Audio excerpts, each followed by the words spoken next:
Hello, bachcho. Let's see the question. A balloon with a mass of 10.3 gram is filled with a helium to a radius of 16 centimetre. तो एक balloon है जिसका मास कितना है 10.3 ग्राम और उसको कितनी रेडियस तक 16 सेंटीमीटर की रेडियस तक उसको क्या किया जाता है, फिल किया जाता है किससे, हीलियम से। Okay. It rises in the air and lifts. अब जब हीलियम से बढ़ जाएगा तो हीलियम क्या करेगा, क्योंकि हीलियम थोड़ा डेंसिटी लो होती है उसकी, तो ये लिफ्ट करता है कहाँ, एयर में। In addition to the balloon, balloon के साथ साथ क्या होता है 9.2 metre of string before it comes to equilibrium. अच्छा, ये बैलून हमने किससे बांध के रखा था, एक स्ट्रिंग से।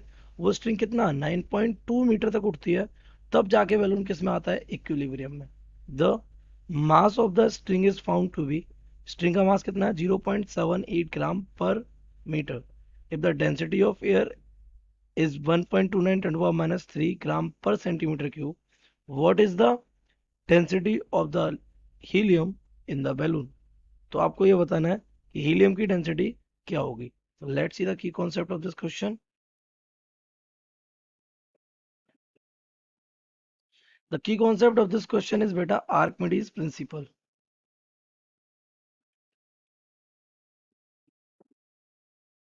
ये आर्किमिडीज प्रिंसिपल क्या है बेटा, Archimedes principal tells about the amount of magnitude of buoyant force is equal to the weight of fluid displaced।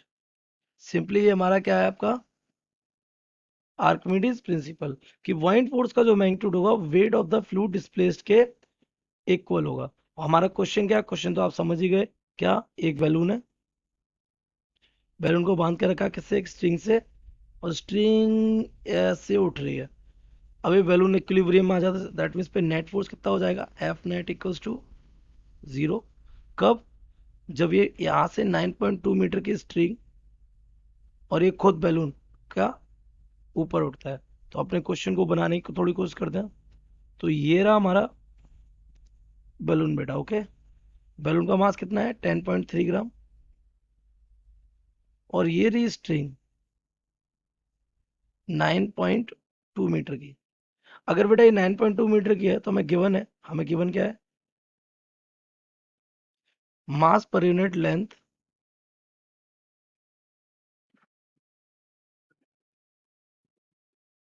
कितना 0.78। ओके, इट इज 0.78 ग्राम पर मीटर। तो हमें स्ट्रिंग का मास निकाल सकते हैं, तो मास ऑफ 9.2 मीटर स्ट्रिंग,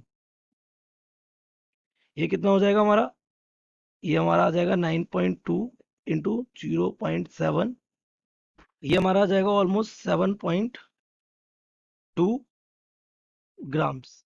तो ये आ गया मास ऑफ किसका, स्ट्रिंग का मास आ गया, नो प्रॉब्लम। अब इसमें हमने क्या भर रखी है बेटा, हीलियम, और इसकी रेडियस हमें गिवन है, इसकी रेडियस कितनी रेडियस है इसकी 16 of centimetre.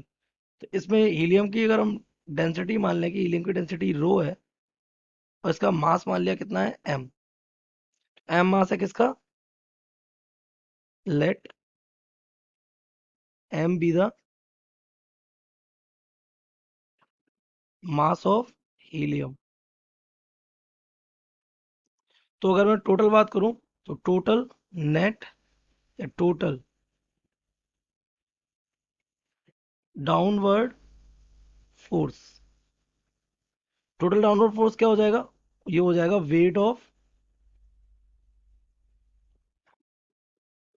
All things involved, है ना। तो ये हमारा आ जाएगा total downward force will be weight, weight किसका, weight of balloon, that means the M of balloon into g, plus weight of string, that is mass of string into g, and plus weight of helium, that is mass of helium into g।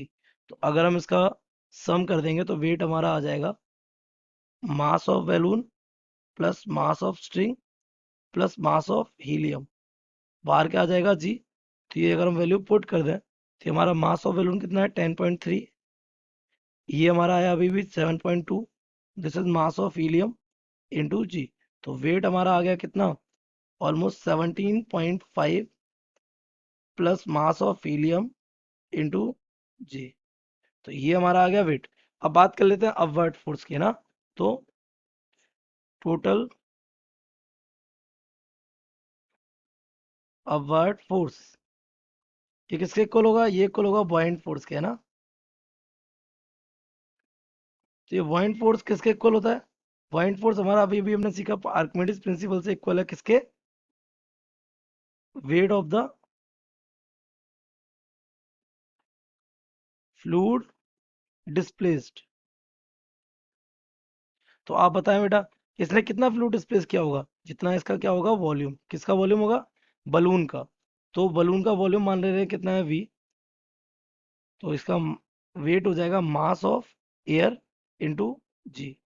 और ये मास कौन सा वाला होना चाहिए, displaced वाला। तो mass of air क्या हो जाएगा, density into volume, density of air into volume of balloon into g. तो ये हमारी डेंसिटी ऑफ एयर में गिवन है कितना, 1.29 टू 10 टू द पावर -3। और बलून का वॉल्यूम हो जाएगा 4/3 पाई R16 का क्यूब इंटू जी। तो ये हमारा आ गया कौन सा, बॉइंट फोर्स। अब वो कह रहा है कि तीनों किसमें, दोनों किसमें इक्विलिब्रियम में आ जाता है बलून, तो इन इक्विलिब्रियम, जो जो क्वेश्चन बोल रहे हैं हम बस वो करते जा रहे हैं, ओके है ना। तो इक्विलिब्रियम में क्या हो जाएगा हमारा, पॉइंट फोर्स इक्वल हो जाएगा किसके, वेट के, सिंपली। तो हमारा पॉइंट फोर्स किसके इक्वल है, 1.29 10 टू दी पावर -3 4/3 पाई 16 का क्यूब इंटू जी। और ये हमारा किसके इक्वल है weight, 17.5 plus mass of helium into g. तो ये जी से जी क्या हो जाएगा, कैंसिल हो जाएगा। अगर हम इसको यहाँ सॉल्व करेंगे तो दिस बिकम्स, पूरा बेटा सॉल्व होके हमारा आ जाएगा 22.14 समथिंग, है ना। और ये हमारा इक्वल है कितने, 17.5 प्लस मास ऑफ हीलियम के। तो ये इधर जाएगा तो मास ऑफ हीलियम क्या आ जाएगा, मास of helium will become 22.14 minus 17.5। तो ये माइनस होके हमारा कितना बच जाएगा, 4.64 ऑफ ग्राम्स। ये आ गया मास ऑफ हीलियम। तो अगर ये मास ऑफ हीलियम है तो अगर हम यहाँ से कैलकुलेट करें किसका, इसकी डेंसिटी, तो density of helium will be, helium की density will be mass of helium upon volume of helium. अब वॉल्यूम हीलियम किसका होगा, बलून का, क्योंकि हीलियम कहाँ भरा हुआ है, बलून में।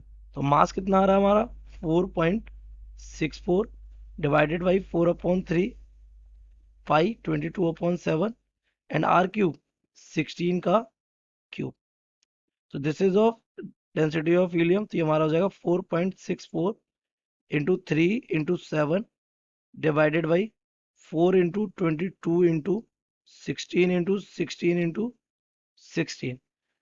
तो ये पूरा मल्टीप्लाई करने के बाद यू विल गेट 0.00027। ये हमारा आ जाएगा ग्राम पर सेंटीमीटर क्यूब। और अगर मैं पावर लगा, this become 0.27 into 10 to the power -3 gram पर centimetre cube. This is the density of helium. यही हमसे क्वेश्चन में पूछा था। I hope you have understood it well. Best of luck.